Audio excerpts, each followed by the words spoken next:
আপনি আপনার টিমকে কিভাবে বিল্ড করবেন, আপনি একটা স্ট্রং টিম কিভাবে ডেভেলপ করবেন, সেটা এই ট্রেনিং প্রোগ্রামের মাধ্যমে আপনারা জানতে পারবেন। তো আমি বলবো প্লিজ আপনি খাতা কলম নিয়ে রেডি থাকুন, এবং এই প্রোগ্রামের মধ্য দিয়ে আমি চেষ্টা করবো আপনারা কিভাবে একটা স্ট্রং টিম বিল্ড করবেন তার ফর্মুলা আজকে জেনে যাবেন। তো টিম বিল্ডিং, টিম বিল্ডিং একটা গুরুত্বপূর্ণ বিষয় আমাদের বিদ্যুতের জন্য। টিম আসলে একটা টিম কি, টিমের টিম একটা টিমের মধ্যে কি হয়, এখানে টিম তখনই হয় যখন সে পিপল ডিপেন্ড পিপল, এটা একটা প্রসেস, যে প্রসেসে একটা একজন আরেকজনের উপর ডিপেন্ডেন্ট হয়ে থাকে। তো টিম হচ্ছে people depend on each other, প্রত্যেকটা লোক আরেকজনের উপর ডিপেন্ডেন্ট থাকছে, এটাই হচ্ছে একটা টিম ওয়ার্ক। ওকে, তো may or may not work in the same physical location. ধরুন আপনার টিমের মানে কি, একটা টিম মানে এক জায়গাতে করতে হবে তা নয়, আপনার একই ফিজিক্যাল লোকেশনে হয়তো তারা কাজ নাও করতে পারে, ঠিক আছে। তো টিম মানে হচ্ছে একজন আরেকজনের উপর ডিপেন্ডেন্ট, বাট তারা একই লোকেশন একই জায়গায় কাজ করতে পারে বা অন্য জায়গায় করতে পারে। সাপোজ ধরুন আমি আছি কলকাতায়, ঠিক আছে, আমার একটা টিম ধরুন আছে নারায়ণগঞ্জ। তো এই নারায়ণগঞ্জের team is a part of my team, but location আমি কলকাতায়, সে নারায়ণগঞ্জ। তাহলে লোকেশনটা ভিন্ন, বাট লোকেশন ভিন্ন হলেও একই দিকে কাজ করা যায়, combine to achieve something together. তো টিম ওয়ার্ক এখানে দরকার, রান্নাগুলি টুগেদার এভরিওয়ান অ্যাচিভ মোর, মানে যত কম্বিনেশন হবে, যত একসাথে আমরা একটা স্ট্রং টিম মিলে কাজ করতে পারবো, তাহলে আমরা একটা কিছু অ্যাচিভ করতে পারবো।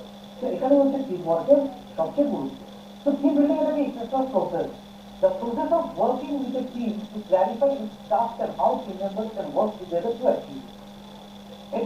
এটা একটা প্রসেস বা সিস্টেম ক্রিয়েট করা, যে আমরা একসাথে টিম কিভাবে কাজ করতে পারি, এবং এটাতে কি কি কাজ আমাকে করতে হবে, আমার স্টাফ, সেটা যেন ক্ল্যারিটি থাকে, এবং আমার টিম মেম্বাররা সেটা কিভাবে ফলো করবে বা একসাথে করবে, আমাদের সেই গোলটা কি, যে টার্গেটটা নিজেদেরকে অ্যাচিভ করার জন্য একটা প্রসেস আমরা ডিফাইন করতে পারবো, তবে কিন্তু একটা টিম বিল্ডিং হবে। এটা তো কি করতে হয়, একটা স্ট্র্যাটেজি আপনাকে হেল্প করবে, আপনার গ্রুপকে হেল্প করবে যে ডেভেলপ করতে রিয়েল টিম।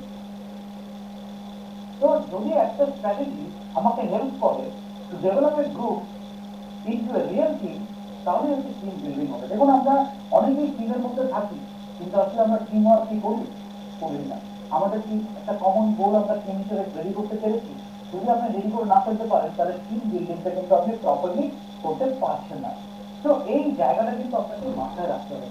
তো team building is very important, যেখানে একটা প্রসেস সেট করতে হবে।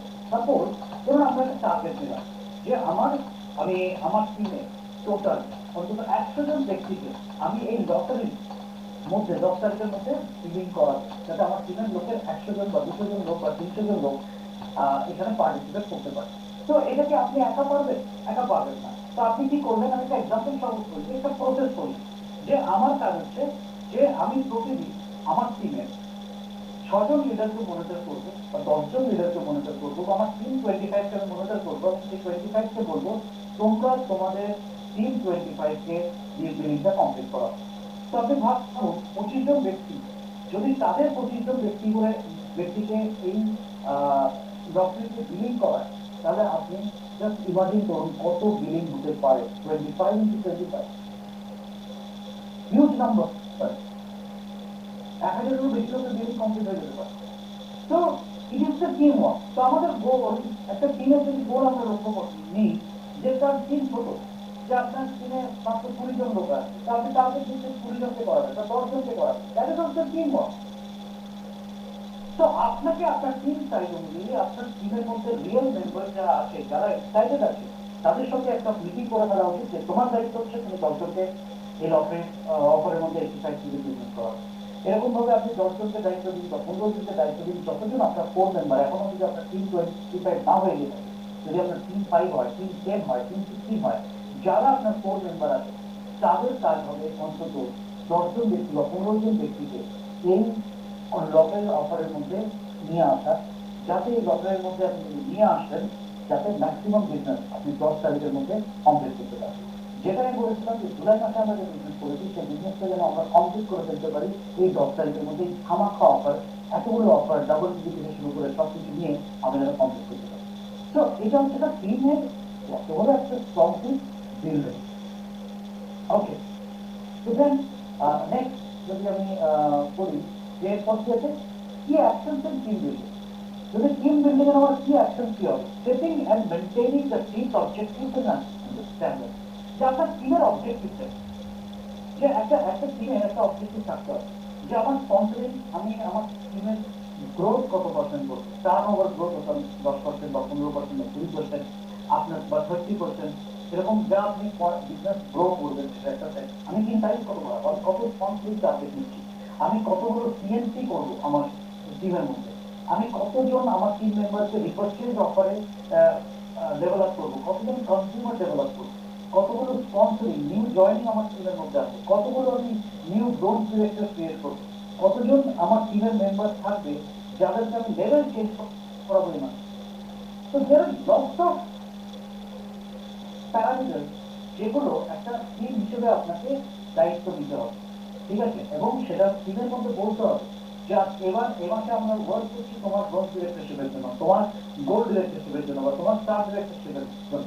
তো সুতরাং যখনই একজন আপনার ডাউনলাইন জানবে অ্যাজ এ লিডার এবং অ্যাজ এ টিম মেম্বার আমরা সবাই একসাথে কাজ করবো কিসের জন্য, তার অ্যাচিভমেন্টের জন্য, তখনই কিন্তু টিমের মধ্যে সেই স্পিরিটটা তৈরি হবে। এবং এই পুরো কাজটাতেই ইনভলভ করতে হবে টিমকে as a whole and in the achievement of objective. যে আজকে যদি আমার সোজা টিমের মধ্যে সেই ফেলো ফিলিংসটা, সেই বন্ডিংটা আসতে হবে যে আমি আজকে আমার এই টিম মেম্বার একে আমরা 12% থেকে 16% দিকে ব্রোঞ্জ ডিরেক্টর করতে চাই।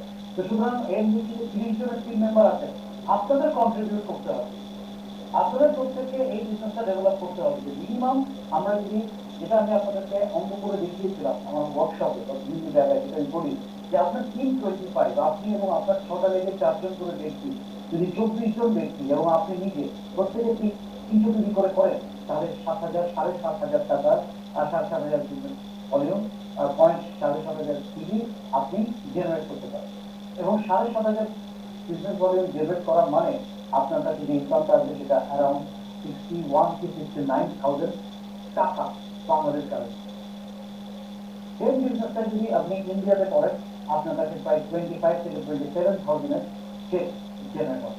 তো এটা আমাদের টিমের মধ্যে রাখতে হবে। অনেকেই হচ্ছে কি এটা ভাবতে পারে, কারণ যদি আপনার মানসিকতা কি উন্নত না করতে পারি, যদি আজকে আমি আমার একটা টিমের লিডারকে অ্যাচিভ করার জন্য এফোর্ট না দিই, তাহলে একদিন আরেকদিন আসবে এরকম যে আমার টিমের লিডাররাও আমার ডাউনলাইনরাও আমার অ্যাচিভমেন্টের জন্য এফোর্ট লাগাবে না। তো এটা একটা কালচার, এই কালচারটা বিল্ড করতে হবে। প্রত্যেকটা লিডারকে তার রেসপন্সিবিলিটি, ছোট ছোট রেসপন্সিবিলিটি মিট করতে হবে যাতে তারা ধীরে ধীরে উপরের দিকে গ্র্যাজুয়ালি গ্রো। তো টিমের সবাইকে ইনভলভ করতে হবে সেই কমন অবজেক্টিভ। যদি আমি 7,500 পয়েন্টের টার্গেট নিয়ে কাজ করছি, তাহলে সেই 7,500 পয়েন্টটা কোন কোন টিম মেম্বারের কাছ থেকে কত পয়েন্ট হবে সেটা কিন্তু ইনভলভ না করলে সেই জিনিসটাকে আমরা জানতে পারবো। Maintaining the unity of the team, টিমের মধ্যে একটা একতা থাকতে হবে, টিমের মধ্যে একটা একতা থাকতে হবে। নেটওয়ার্ক মার্কেটিং এ আমি অনেক টিমকে দেখেছি ধ্বংস হয়ে যেতে শুধু নিজেদের মধ্যে ইউনিটি ছিল না বলে। অনেক লোক, তার অনেক বড় সম্ভাবনা ছিল, তার মানসিকতা এত খারাপ ছিল যে তার অনেক বড় অ্যাচিভার হওয়ার জায়গা থেকে নিজেকে মানে সরে যেতে হয়েছে বা তার অ্যাচিভমেন্ট হয়নি একমাত্র তার ক্ষুদ্র ছোট ছোট স্মল টাইম টার্গেটের জন্য বা ছোট ছোট মানসিকতার জন্য। তো এই বিজনেসে যদি আপনার উদাহরণ না হতে পারে, আপনি যদি আপনার আপলাইনের জন্য বা আপনার ডাউনলাইনের জন্য টিমের জন্য একটা উদার মানসিকতার এক্সাম্পল ক্রিয়েট না করতে পারেন, তাহলে দেখবেন আপনার নেটওয়ার্কটা যেটা শুরু হবে সেটা হচ্ছে আপনার মতো মানসিকতার লোকেরা শুরু হবে। যদি আপনার অ্যাবান্ডেন্স থাকে অর্থাৎ উদারতা থাকে, আপনার নেটওয়ার্কের মধ্যে সেই উদারতা ছড়াবে। আর যদি আপনার মনের মধ্যে সেই উদারতা না থাকে, আপনি যতই চেষ্টা করেন না কেন, আপনি টিমের মধ্যে সেই উদারতা, সেই অ্যাবান্ডেন্স বা সেই বড় বিজনেস ডেভেলপ করার জায়গাটা ডেভেলপ করতে পারবে না। Communicating efficiently with the team, যেটা অনেক দুর্বলতা আমি দেখছি যে আমাদের অনেক সময় আমাদের ইনফরমেশন গুলো আমরা ঠিক মতন পাস করি না। আমরা যেটা বুঝি না, না আমরা প্রশ্ন করি, আমরা নিজেদের মধ্যে অ্যাজাম্পশন করে দিই, তারপর আমরা অফারটা দিই। যেমন আপনি প্রত্যেকটা লোককে কমিউনিকেট করুন যে 10 তারিখের মধ্যে আমাদের লক্ষ্যটা শেষ, এবার 10 তারিখের পর 11 তারিখ এসে কেউ রিকোয়েস্ট করবেন না যে স্যার আমার এই ওই বিল করতে পারেনি, 11 তারিখ করছে, এটাকে আপনি পেছনের দিকে নিন। Not possible. এই কালচারটা বিল্ড করুন। আপনি দেখবেন এই যত বেশি আপনি ডিসিপ্লিন যদি বিজনেসটা করবেন, আপনার টিমের মধ্যে সবচেয়ে বেশি ডিসিপ্লিন হয়েছে আপনি কখনোই এই সিস্টেমের মধ্যে আনতে পারবেন। আপনি জানেন যে আমাকে ডাবল ক্রেডিট করতে গেলে আমাকে মিনিমাম 60 দিনে বিল করতে হবে এবং সিঙ্গেল ইনভয়েসে করতে হবে। যদি আপনি সিঙ্গেল ইনভয়েসে না করেন এবং আপনি তারপর রিকোয়েস্ট করেন আপনি আমাকে এটা যদি কনসিডার করেন, কোনো উপায় থাকবে না। তো কমিউনিকেশন আমাদের ডাউনলাইনকে এই অফারগুলোকে এক্সপ্লেইন করে। আমি নিজের শুরুতে অফারগুলোকে কেন এক্সপ্লেইন করলাম, তার কারণ হচ্ছে যে আপনি আপনার প্রপারলি আপনার ডাউনলাইনকে যদি কমিউনিকেট না করেন, আপনার টিম এফিসিয়েন্টলি যদি আপনি কমিউনিকেট না করেন, তো টিমের মধ্যে কি হবে? দ্বিধা তৈরি হবে, দ্বন্দ্ব তৈরি হবে, তাদের মধ্যে ক্ষোভ তৈরি হবে। তারা অ্যাচিভ না করতে পারলে, তারা যদি পার্টিসিপেট না করতে পারে বা আপনার ইনফরমেশন ভুল হওয়ার কারণে তারা যদি কোনো অফার মিস করে যায়, তখন আপনার ডাউনলাইনের মধ্যে দ্বন্দ্ব তৈরি হয়। এভাবেই টিমের মধ্যে ভাঙন তৈরি হয়। কনসাল্টিং দ্য টিম, যে কোনো ডিসিশন নেওয়ার আগে, ঠিক আছে, যারা টিমের মেম্বার আছে তাদের সঙ্গে ডিসিশন নিন, তাদের সঙ্গে কথা বলুন, before taking N decision consult করুন যে আমরা যদি টিমের কাজকে এভাবে করতে যাই তাহলে কি এটা কি সঠিক হবে, না আমরা এইভাবে করলে ভালো হবে। কনসাল্টিং অর্থাৎ টিমের লোককে ইনভলভ যদি আপনি করেন, তাহলে এই অ্যাকশনগুলো যদি আপনি নেন, তাহলে কিন্তু আপনার টিমের মধ্যে অনেক ডেভেলপমেন্ট তৈরি হবে। তাহলে আমরা কি বললাম যে আমরা আমাদের টিমের স্ট্যান্ডার্ড এবং অবজেক্টিভটা সেট করব। স্ট্যান্ডার্ড মানে আমরা একটা প্রসেস ফলো করবো, কোম্পানির যে গাইডলাইন আছে অফারগুলোকে প্রপারলি বুঝবো এবং আমাদের টিমকে আমরা সেই নিয়মের মধ্যে থেকে সেগুলো বিল্ড করার চেষ্টা করবো। আমরা টোটাল টিমকে ইনভলভ করবো যে আমাদের যে অ্যাচিভমেন্ট, যে টার্গেট সেট করেছি সেটাকে অ্যাচিভ করার জন্য।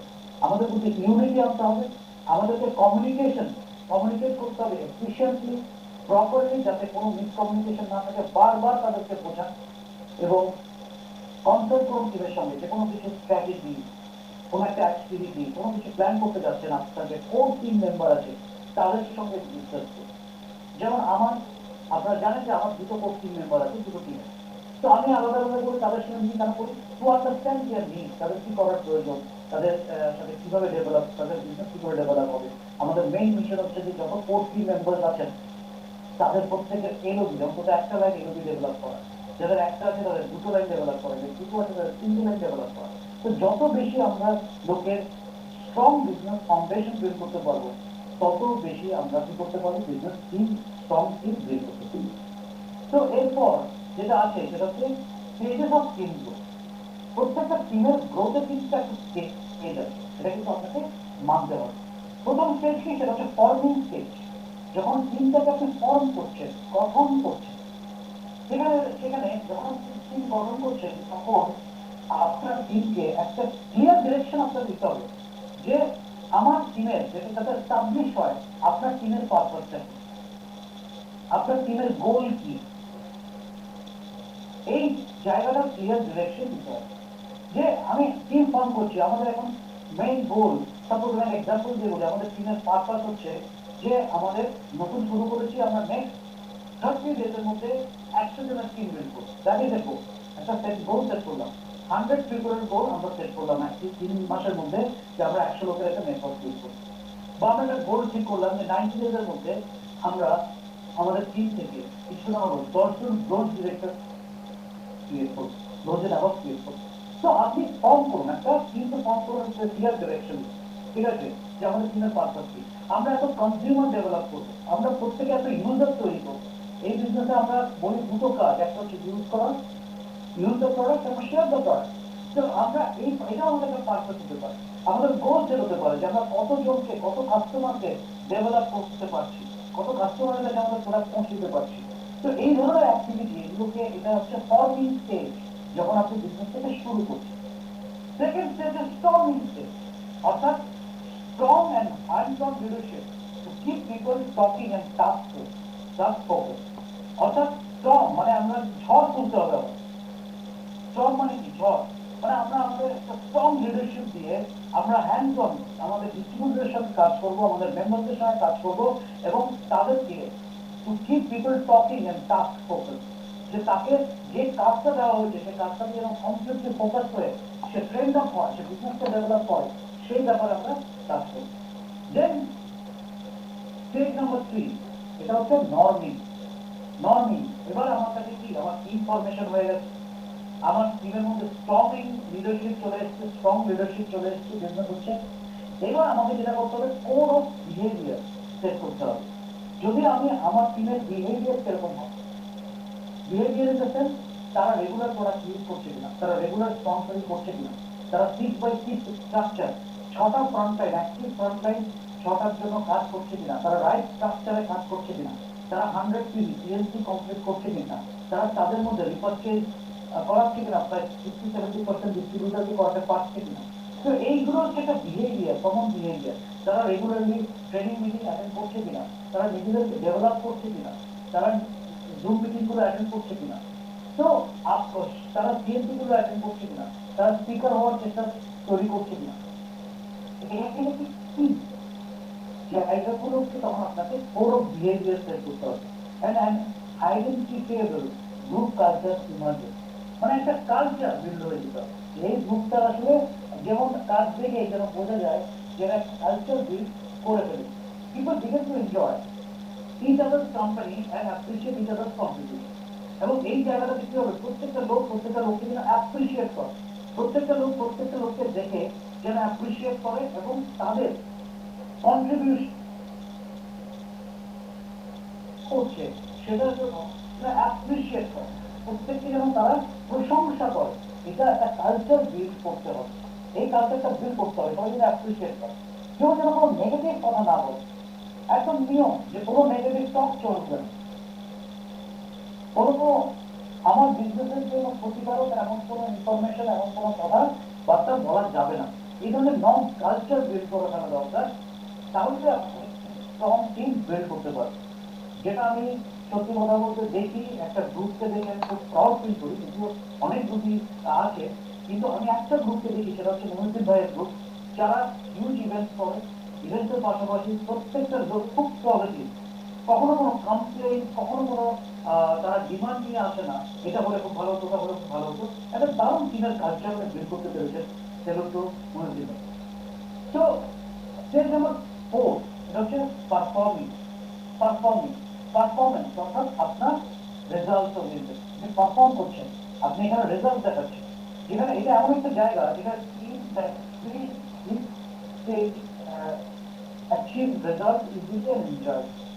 এই জায়গায় যে আপনার কাছে প্রতি মাসে যে বিজনেস গ্রোথ হচ্ছে, নতুন নতুন অ্যাচিভার তৈরি হচ্ছে, লোকজন একসাথে কাজ করতে দারুণভাবে কাজ করতে পারছে এবং তারা ইমপ্রুভ করছে সিস্টেমটা, তারা টিমের মধ্যে যে প্রবলেম হচ্ছে নিজেরাই সলভ করতে পারছে, তারা প্রোভাইড করছে এক্সেলেন্ট কাস্টমার সার্ভিস, তারা তাদের ডিস্ট্রিবিউটরকেও হ্যাপি করতে পারছে, তাদের কাস্টমারকেও হ্যাপি করতে পারছে।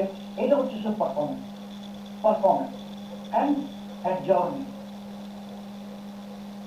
আপনার যখন দারুণ পারফরমেন্স হচ্ছে সেখানে আপনার একটুখানি কি করা উচিত, একটু থামা উচিত। কেন করা উচিত, যে টিম যে একটা প্রজেক্টকে রিচ করেছে তাদেরকে সেলিব্রেট করুন, সেটাকে এনজয় করুন, এই জায়গাটা কিন্তু দরকার।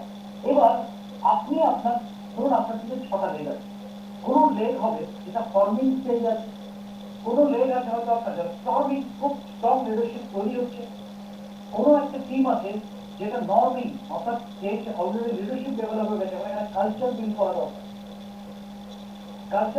দরকার, সেটাতে আপনার আচ্ছা কোনো একটা টিম হয়তো খুব ভালো পারফর্ম করছে, সেখানে আপনার লিডারশিপ রোল একটু ডিফারেন্ট হবে।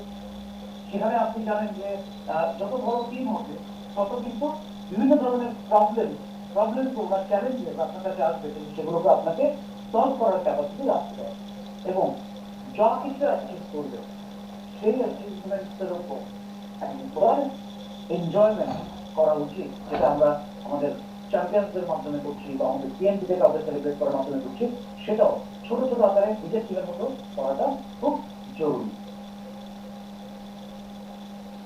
হেল্পফুল টিম বিহেভিয়ার, যে বিহেভিয়ার গুলো টিমকে ডেভেলপ করার জন্য হেল্পফুল হয়, সেগুলো কি একটু চলুন আমরা সেগুলোকে অ্যাড্রেস